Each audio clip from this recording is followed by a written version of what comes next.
Hello guys, welcome to Nishi classes. आज अपन पढ़ेंगे complete description of periodic table. जैसे कि लास्ट वीडियो में अपन ने ये लर्न किया था कि इसके सिंबल्स को किस अकॉर्डिंग रीड किया जाता है।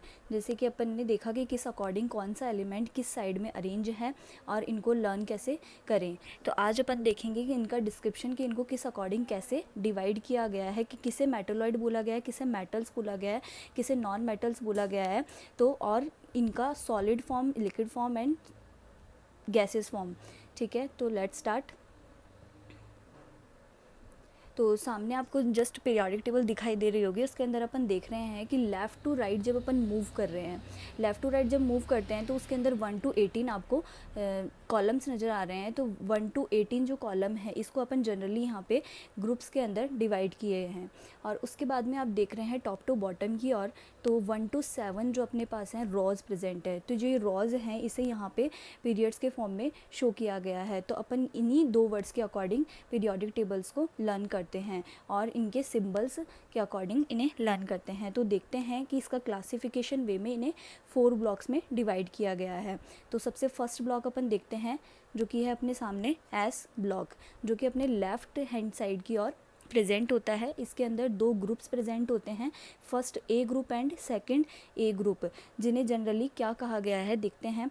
फर्स्ट ए ग्रुप जो आपको दिखाई दे रहा है 1 to 7 रोज होती हैं इसके अंदर, जिन्हें अपन जनरली एल्कली मेटल्स कहते हैं, यानी क्षार धातुएं। क्षार धातुएं वे होती हैं जिन्हें क्षार धातुएं इसलिए कहा गया है इन्हें क्योंकि जब ये वाटर के साथ रिएक्शन करती हैं तो ये एल्कलाइन नेचर की हाइड्रोक्साइड का फॉर्मेशन करते हैं। उसके बाद में अपन नेक्स्ट बात करते हैं सेकंड ए ग्रुप की, जो कि अपने एल्कलाइन अर्थ मेटल कहलाता है।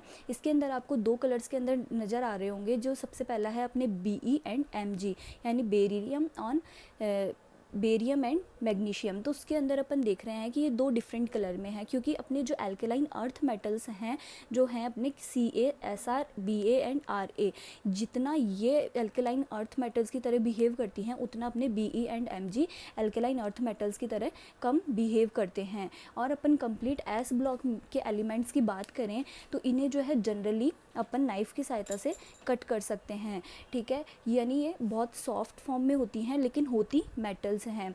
फिर उसके बाद में अपन देखते हैं कि इनके अंदर एक कैरेक्टर होता है जो कि ब्राइटनेस शो करते हैं। जितने भी आपको एलिमेंट्स नज़र आ रहे हैं जो कि फर्स्ट ए ग्रुप के एंड सेकंड ए ग्रुप के, इसके अंदर जैसे अपन जब सोडियम को जब है नाइफ़ की सहायता से कट करते हैं तो इसके अंदर एक चमकीलापन नज़र आता है जो इनका एक स्पेशल कैरेक्टर है। उसके बाद में अपन देखते हैं इनके नेचर की बात करते हैं कि इनका नेचर कैसा होता है। ये इलेक्ट्रोपॉजिटिव नेचर के होते हैं। उसके बाद में बात करते हैं अपन इनकी ऑक्सीडेशन स्टेट एंड वैलेंसी की, जो कि कांस्टेंट होती है। तो अपन देखते हैं फर्स्ट एल्कली मेटल्स जो हैं अपने 1 to 7 एलिमेंट्स हैं, इन ये जो होते हैं ऑक्सीडेशन स्टेट तो जो है +1 रखते हैं और वैलेंसी 1 रखते हैं। उसके बाद में अपन देखते हैं एल्कलाइन अर्थ मेटल्स की बात करते हैं, वह जो है ऑक्सीडेशन स्टेट +2 रखते हैं और वैलेंसी 2 रखते हैं। उसके बाद में अपन देखते हैं कि ये ऑक्सीडेशन स्टेट जो है +1 रखते हैं, यानी जैसे कि बात करें अपने जो Na+ की फॉर्म में होता है। उसके बाद में अपन देखते हैं कि जो इनका नेचर कैसा होता है, यानी इलेक्ट्रॉन पॉजिटिव नेचर तो होता ही है लेकिन ये इलेक्ट्रॉन डोनेट रखने की भी एक कैपेसिटी रखते हैं। ये अपना इलेक्ट्रॉन डोनेट करते हैं, लूज़ करते हैं, यानी किसी को दान देते हैं। और ये है रिड्यूसिंग प्रॉपर्टी शो करते हैं, यानी अपना तो क्या करते हैं ऑक्सीडेशन करते हैं। सभी मेटल्स जो हैं अपना तो क्या करती हैं ऑक्सीडेशन करती हैं और दूसरे एलिमेंट का जो है रिडक्शन करती है। फॉर एग्जाम्पल मैं बात करूँ, आपके सामने सोडियम नज़र आ रहा है यानी Na, जो कि प्लस चार्ज में जो है बहुत स्टेबिलिटी शो करता है। उसके बाद में देखते हैं जब ये किसी अन्य मेटल के साथ में रिएक्शन करता है तो अपना तो क्या करता है ऑक्सीडेशन करता है, सामने वाले कंपाउंड का जो है रिडक्शन करता है। अब नेक्स्ट अपन बात करते हैं इसकी आयनाइजेशन प्रॉपर्टी की, यानी आयनाइजेशन एनर्जी की। तो कंप्लीट पीरियोडिक टेबल में एस ब्लॉक के जो मेटल्स होती हैं उनकी आयनाइजेशन प्रॉपर्टी जो होती है सबसे कम होती है। आपको एरो के निशान से शो हो रहा है सामने। उसके बाद में बात करें एस ब्लॉक के एलिमेंट्स की जो कि फ्लेम टेस्ट भी देते हैं। फ्लेम टेस्ट की मैं बात करूं, यानी जब मैं लिथियम को गर्म करती हूँ, यानी जब लिथियम को आग में जलाया जाता है तो अपन देखते हैं वो एक कैरामाइन रेड कलर शो करता है। उसके बाद में इसी अकॉर्डिंग अपन देखते हैं सोडियम को जब जलाया जाता है यानी बर्न किया जाता है तो ये एक गोल्डन येलो कलर शो करता है। उसके बाद में अपन सेकंड ब्लॉक की बात करते हैं जो कि अपना है पी ब्लॉक जो होता है अपने राइट हैंड साइड में प्रेजेंट होता है ग्रुप 13 टू लेकर ग्रुप 18 तक, जिसमें अपन ने लास्ट में पढ़ा था कि इसको फैमिलीज़ के अकॉर्डिंग डिवाइड किया गया है 13 ग्रुप फैमिली यानी boron carbon family and pnictogen family, chalcogen family and last अपनी नोबल गैसेस फैमिली। तो अपन देखते हैं कि इनमें किसे नॉन मेटल कहा गया है, किसे मेटल कहा गया है, किसे मेटलॉइड कहा गया है, तो उस अकॉर्डिंग अपन देखेंगे। Let's start. तो आपको सामने दिखाई दे रही है एक लाइट पर्पल कलर में, आपको पिंकिश कलर में, उन्हें अपन पोस्ट ट्रांजिशन मेटल्स के अकॉर्डिंग जानते हैं। यानी अपने 13 ग्रुप के एलिमेंट्स कुछ और ये 14 ग्रुप के, 15 के और 16 ग्रुप के जो ये हैं अपने पोस्ट ट्रांजिशन मेटल्स यानी मेटल्स कहलाती हैं। उसके बाद में जस्ट आपको ऊपर ऑरेंज कलर के दिखाई दे रहे हैं जो अपने मेटलॉइड्स कहलाते हैं। ये हैं अपने बोरोन, गैलियम, आर्सेनिक, एंटीमनी, ठीक है। ये जो अपने हैं मेटलॉइड्स कहलाते हैं। मेटलॉइड्स वे होते हैं जो ना तो मेटल की तरह बिहेव करते हैं और ना ही अपने नॉन मेटल्स की तरह बिहेव करते हैं, ये दोनों के मिक्सचर की फॉर्म में वर्क करते हैं यानी दोनों की तरह बिहेव करते हैं। उसके बाद में जस्ट इसके ऊपर आपको दिखाई दे रहे हैं नॉन मेटल्स जो कि अपने हैं carbon, nitrogen, oxygen, phosphorus, sulphur, ठीक है। और उसके बाद में आपको जस्ट दिखाई दे रहे हैं वो हैं अपने हैलोजन्स जो हैं अपने fluorine, chlorine, bromine and iodine. ये भी अपने क्या होते हैं एज इन्हें नॉन मेटल्स ही कहा गया है। ये जो हेलोजन्स होती हैं ये भी नॉन मेटल्स के अंदर ही आती हैं ना कि मेटल्स के अंदर। इसके आगे आपको दिखाई दे रहे हैं जीरो ग्रुप की जो फैमिली है अपने, जिन्हें अपन 18 group family, zero group family, inert gases and noble gases के नाम से जानते हैं। आपको पर्पल कलर में ये शो हो रही हैं, ये अपने गैसेज होती हैं। इसके बाद में आपको 1132 118 नीचे वाइट कलर में जो एलिमेंट्स नज़र आ रहे हैं उनके एटॉमिक नंबर्स हैं, देख लीजिएगा, ठीक है। इसके बाद में अपन पी ब्लॉक के एलिमेंट की एक जनरल बात करें तो इनके आउटर मोस्ट इलेक्ट्रॉनिक कॉन्फ़िगरेशन जो होता है वह NS2 NP126 होता है। उसके बाद में अपन देखते हैं कि जैसे कि बोरोन के आउटर मोस्ट इलेक्ट्रॉन की बात करें कि इसमें कौन से p ऑर्बिटल में कितने इलेक्ट्रॉन्स आते हैं, यानी ये P1 होता है यानी 2s2 2p1, फिर उसके बाद में 2s2 2p2, 2s2 2p3, इसमें 4, इसमें 5, इसमें 6। जैसे जैसे अपन एक एक एलिमेंट की यानी मेटल्स की और इनकी और मूव करते जाते हैं तो एक एक इलेक्ट्रॉन इंक्रीज़ होता जाता है।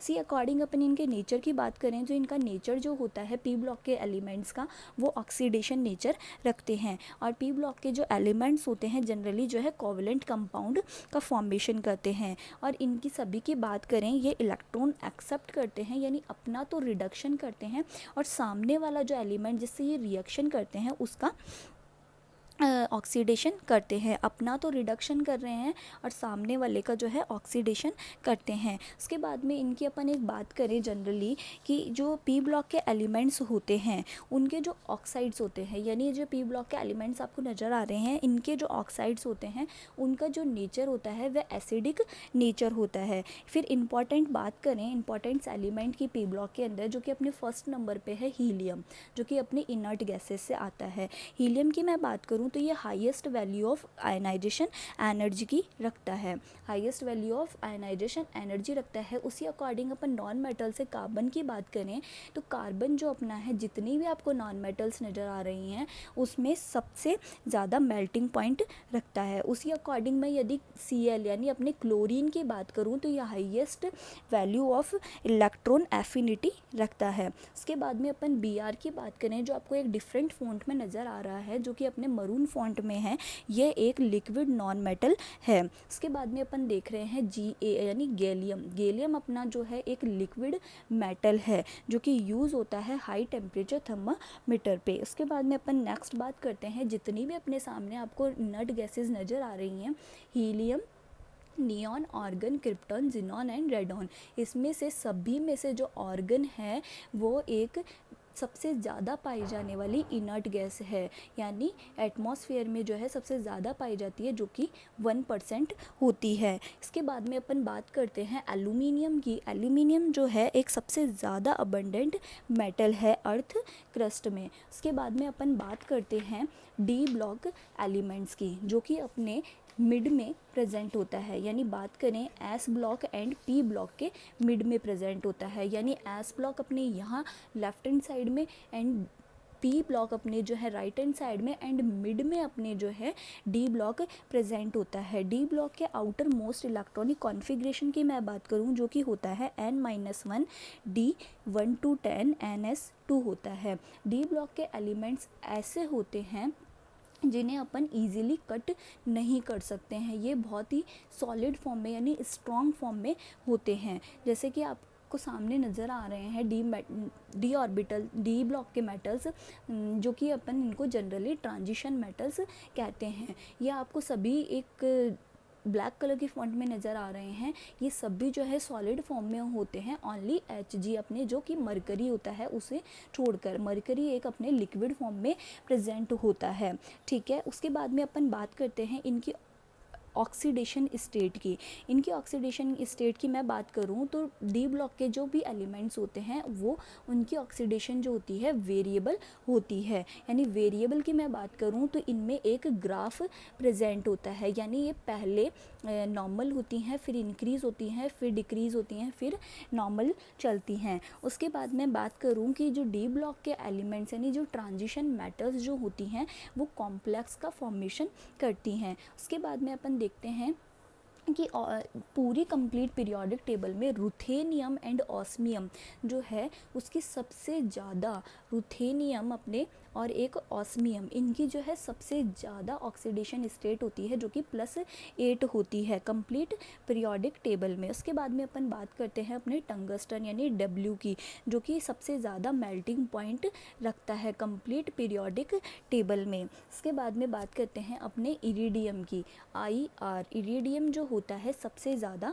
डेंसिटी शो करता है, मैक्सिमम डेंसिटी शो करता है कंप्लीट पीरियोडिक टेबल के अंदर। उसके बाद में आपको दो स्पेशल कलर में La एंड AC यानी लेंथेनम एंड एक्टेनम दो एलिमेंट्स नज़र आ रहे हैं, जो कि इनका एटॉमिक नंबर La का जो है 57 होता है और एक्टेनम जो है उसका 89 होता है। इसके आगे के जो एलिमेंट्स होते हैं 14 एलिमेंट जो कि अपने F ब्लॉक के अंदर काउंट किए गए हैं, इन दोनों को जो है D ब्लॉक के अंदर रखा गया है, इसीलिए उन दोनों को देखते हैं F ब्लॉक के अंदर। उसके बाद में आपको 110 एंड 112 तक के जो एलिमेंट्स नज़र आ रहे हैं उनके एटॉमिक नंबर नीचे शो हो रहे हैं। उसके बाद में अपन बात करते हैं नेक्स्ट ब्लॉक जो कि अपना है F ब्लॉक, जो कि लास्ट ब्लॉक है। ये जो होता है अपने D ब्लॉक से लिए हुए लेंथेनम एंड एक्टेनम के आगे के सीरीज़ होती है, जिसलिए इन्हें जो लेंथेनम के आगे की सीरीज़ होती है उन्हें लेंथेनॉइड्स कहा गया है, और जो एक्टेनम के आगे की सीरीज़ है उसे एक्टेनॉइड कहा गया है। उसके बाद में अपन नेक्स्ट देखते हैं कि पूरी कंप्लीट पीरियोडिक टेबल को यदि मैं मर्ज करके दिखाऊं आपको तो वो आपको सामने दिखाई दे रही होगी, ठीक है। तो इसके अंदर आपको कई जो है डिफरेंट कलर्स के अंदर नज़र आ रहे हैं, जैसे कि अपने Br जो है मरून कलर में है और कई एलिमेंट्स जो हैं अपने ब्लैक फॉन्ट में नज़र आ रहे हैं। उसके अलावा आपको जो कई हैं वो अपने येलो कलर के फॉन्ट में मेटल्स और गैसेस नज़र आ रही हैं। तो इनको इस अकॉर्डिंग क्यों लिखा गया है और ये कौन सी फॉर्म में प्रेजेंट होते हैं यानी कौन सी स्टेट में प्रेजेंट होते हैं, तो वो अपन देखेंगे। जैसे कि जो भी एलिमेंट्स या मेटल्स जो भी हैं नॉन मेटल्स आपको जो येलो फॉन्ट में नज़र आ रहे हैं, ठीक है, इधर हाइड्रोजन, हीलियम, नियॉन, ये सभी जो होती हैं ये सब गैसेस होती हैं, ठीक है, यानी येलो फॉन्ट वाले जो भी हैं आपके गैसेस होती हैं। उसके बाद में आपको जितने भी रिमेनिंग्स ब्लैक कलर में जो भी नज़र आ रहे हैं वो अपने सॉलिड फॉर्म में होते हैं। उसके बाद में आपको दो रिमेनिंग्स, ओनली 2 रिमेनिंग्स जो आपको नज़र आ रही हैं वो अपने हैं Hg यानी मरकरी, Br यानी ब्रोमीन, ये दोनों जो है अपने मरून फॉन्ट में हैं, ये अपने लिक्विड फॉर्म में होती हैं। उसके बाद में अपन एक जनरली बात करते हैं कि कंप्लीट पीरियोडिक टेबल में इसके एटॉमिक नंबर्स यानी इनके सिंबल्स अपन ने लर्न कर लिए, जैसे कि हैली, ना कि रब से फरियाद, ठीक है। तो अब अपन इनके एटॉमिक नंबर कैसे लर्न करें उसकी भी अपन एक ट्रिक लेके आए हैं आज, तो वो देखते हैं। एक तो जनरल वे होता है कि अपन लेफ़्ट टू राइट मूव करते जाएं और एलिमेंट को नंबर देते जाएं, कि अपन ने याद करके उनको रख दिया और उसके बाद में उसके अंदर एक एक लेफ़्ट टू राइट मूव करते जाएं और 1 2 3 ऐसे नंबर देते जाएं। तो एक तो तरीका ये होता है एटॉमिक नंबर, यानी क्योंकि ब्रेक जो होता है वो अपने लैंथेनम और एक्टिनम पे ही ब्रेक होता है, उसके आगे के एफ ब्लॉक में जाते हैं, फिर कंटिन्यूसली 72 टू 104 तक के जो एलिमेंट्स हैं वो आगे मूव करते जाते हैं। फिर लेकिन इसको और भी इजी वे में बनाने के लिए अपन ने एक इसका मैजिक नंबर शो किया है, वो कि जो है सामने दिखाई दे रहा है आपको 2 8 8 18 18 32। ठीक है, इसका मतलब ये होता है कि अपन को जैसे पता है, जैसे कि फॉर एग्जांपल अपन बात करें हीलियम की, हीलियम जो है नंबर 2 दे रखा है, 2 में जब मैं 8 ऐड करूँगी, 2 दिया हुआ है, 8 ऐड करें तो 10 बन गया, फिर 8 ऐड करूँगी 18 बन जाएगा, फिर 18 ऐड करूँगी 36 हो जाएगा, फिर 18 ऐड करूँगी 54 बन जाएगा, फिर 32 ऐड करूँगी 86 बन जाएगा। ऐसे अपन किसी भी जगह रख के देख सकते हैं। देखते हैं जैसे कि फॉर एग्जांपल BE अपने पास 4 है, 4 में मैंने 8 ऐड किया 12 आ गया, फिर 8 ऐड किया 20 आ गया, फिर 18 ऐड किया, फिर 18 ऐड किया, फिर अपन ने 32 ऐड किया, तो अपने ये पूरी सीरीज़ आ जाती है। तो ये मैजिक नंबर जो होता है अपन को ईज़िली लर्न भी हो जाएगा, 2 8 8 18 18 32। ठीक है, तो ये अपन को याद हो जाता है, तो अपन इजीली किसी भी एलिमेंट का जो है एटॉमिक नंबर, मेटल का एटॉमिक नंबर यदि आपको डायरेक्टली पूछ लिया जाता है कि हीलियम का एटॉमिक नंबर तो 2 है, उसके बाद में अपन को ऑर्गन का पूछ लिया जाता है, तो अपन को सीरीज़ तो याद है, हीना नीना और करीना के एक्सरे रंगीन, तो अपन को इस अकॉर्डिंग ये चीज़ याद है, तो अपन उसके अंदर अरेंज करके ये मैजिक नंबर टोटल करके और उसका एटॉमिक नंबर बिल्कुल करेक्ट डिफाइन कर सकते हैं। ठीक है, तो उसके बाद में अपन देखते हैं कि इतना इजीली अपन एटॉमिक नंबर लर्न करके कोई भी हाइब्रिडाइजेशन कुछ भी सॉल्व कर सकते हैं। तो ओके गाइस, कोई क्वेरी हो तो प्लीज़ मुझे कमेंट सेक्शन में बता दें। ठीक है, thanks for watching my video and please like and subscribe my channel. Thank you so much.